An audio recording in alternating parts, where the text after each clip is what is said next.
Good morning ka-adventure. Time check, 6 o'clock na ng umaga dito sa aming lugar, dito sa Sweden. And ayan si Inday. Papasok na ako sa work.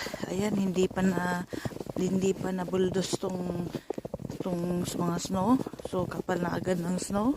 Dito na ako daan pala sa shortcut. Hindi na ako dadaan sa shortcut kasi delikado doon kasi yung snow. Ayan. So daan tayo sa mahabang hagdanan kasi di ako dadaan doon sa shortcut kasi delikado nga. Ay, snow na naman. Ayan. First snow ngayon sa sa kayong lugar ngayong araw na to. Ngayon nag-umpisa ang snow, so lalaban tayo ngayon sa snow. Ay, mga sasakyan.